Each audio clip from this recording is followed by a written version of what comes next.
We're talking about the stability that the pan-reality Dietor brings to a planet. How the Dietor helps the world under its wing. Why he brings the universe with him. Is that the Dietor bringing the universe with him right now? No, looks like just some tots. Oh, okay. But whether it is or it isn't, is that so bad? Bringing the universe to you? I thought you were all about diversity, cultural exchange. Would being a part of a larger whole be better for society? If what's at stake is a planet's society and culture, mightn't there be 2 points of view about how to help it evolve, am I right? Oh, there are many different points of view. You and I have had this discussion many times before, and I've seen you take several different points of view. That used to bother me. It used to infuriate me, in fact, because it showed how little you cared about what you're talking about. Don't get me wrong, I'm not saying that you're being flippant, but you don't care. It doesn't affect you. It doesn't touch you. You haven't felt the Dietor dig his claws into all that you hold dear, your home, your culture, your rights, and rip it all away for his own purposes. Perhaps that's because there is nothing you hold dear. Perhaps you're the better off of the two of us because of it.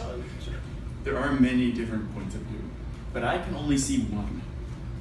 I've had one point of view forced upon me by circumstance, by a tyrant, and because of that, my vision is limited. The Dietor creates ruin. Whether that is his function or merely a byproduct, that is something for someone else, someone who's not been touched by him, to debate. That's not a question I am interested in. More importantly, I think that there are very legitimate issues to be argued as to how the Dietor ought to put an end to his destructive actions on the various planets he has claimed. Yes. But one way, of course, to put an end to the Dietor's necessary intervention is to conclude war against any defiance successfully. That's a way. You can't blame the Dietor's actions on the Defiance. He was doing this long before anyone rose up against it. The most likely outcome of the Dietor's arrival is the utter destruction of the planet, stripping it of its resources and leaving its people to die. Oh, you think that, do you? Yes, that is what has happened in the past. That is what has happened to my homeworld. And what's past is prologue. Prologue. Prologues are often written after the main manuscript has been completed, you know. Did you know that?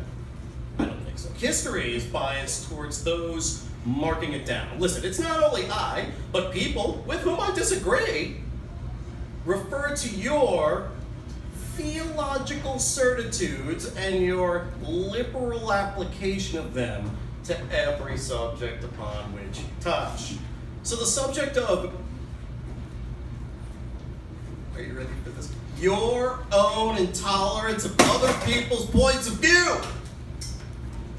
I think that is quite interesting.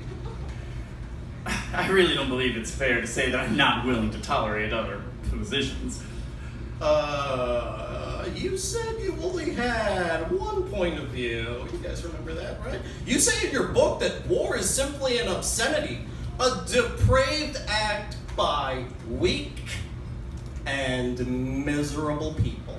Well, yes, it is. But I include all of us in that, including myself. Sure. Because you count everybody in the company of the guilty. I think that's true in the case of war and violence. Okay, well this, in a sense, is a theological observation, isn't it? No, I don't think so. Because if somebody points out if everybody is guilty of everything, then nobody is guilty of anything. No, that's not what I'm saying. If we're all guilty, then we're all complicit. Don't you see? This is why the Dietor won. You wanted him there.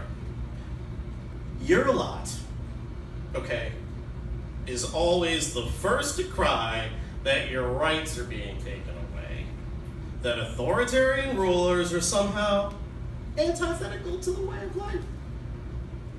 But in your heart, in your soul, if you will, you want somebody else in charge. To call the shots. The security that comes from knowing you're being looked after. But that's just the thing. We are not being looked after. My world is turning to a shriveled husk, and my people are divided. Okay. The right people are being looked after, okay? To ask for everybody to be taken care of. That's fantasy. The Deitor gives people what they need, not necessarily what they want. History bears this out. Whose history? We don't live in an ideal universe, okay? So we don't have the luxury of ideal scenarios. Let me put it this way. You're staffing a colony ship to a new world, all right? Who do you choose? Resources limited. Resources are always limited. Who do you choose? Obviously, it's a dangerous trip, so you need the healthiest people possible. So, you don't include people with mental deficiencies, physical disabilities, anyone who needs a pill to function properly. The whole point of this is to start a new society on a new world. So, procreation becomes paramount, right? Come on, try to follow me here. Come. Anyone over a certain age can come. Homosexuals aren't going to make any children. Come on, am I wrong? So no need to include them either. And if past is indeed prologue, as you say, then we need to take a good hard look at family heritage. Who has a history of violence or poverty or substance abuse in their family? My God, you don't want those types in your colony, do you? Do you? Only the best people. Those who have prospered in the past can be counted on to prosper in the future. Is my math so wrong? It's monstrous. I'm just playing devil's advocate. Oh, please. You're not even a lawyer, and certainly not mine. Excuse me? Who are you? Ms. Axelrod, an introduction, if you please. This is Lucifer, who is the morning star. He works with my wife. But if he's here, who's running hell? That would be my wife. Oh, and she's doing a hell of a job of it.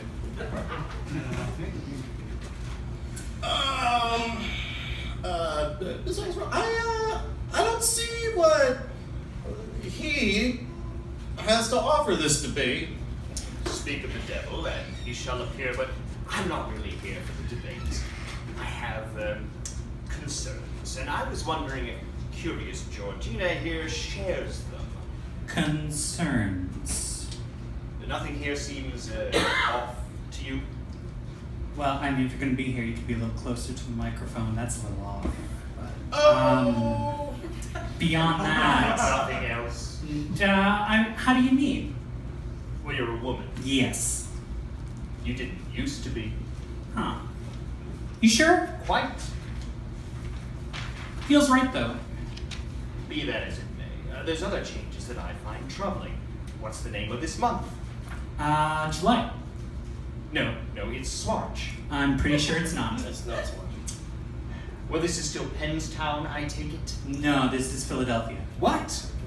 Very troubling, very troubling. I honestly don't see what the problem is. You don't see. You don't see. A major alternate timeline is occurring, and you're sitting here among the tater tots. Tattooed dad. Mom. What? This place, it's called Tattooed Mom. Well, now you're just messing with me. No, it's true. I can show you a menu. I don't need to see a menu. I need you to understand what's at stake.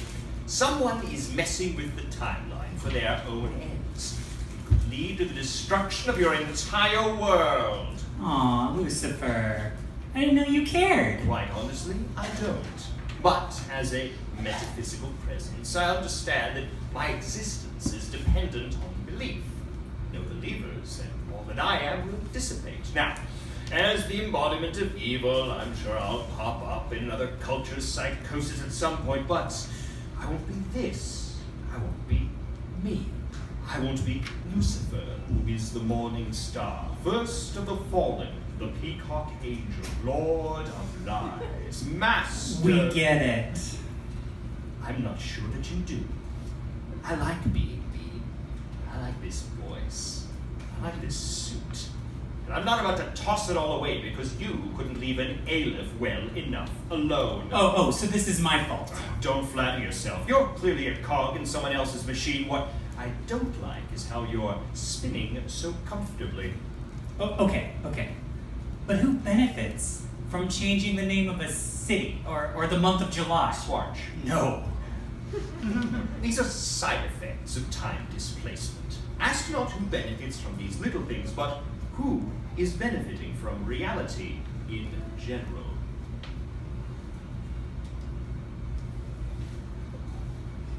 Why is everybody looking at me? Because they're not stupid.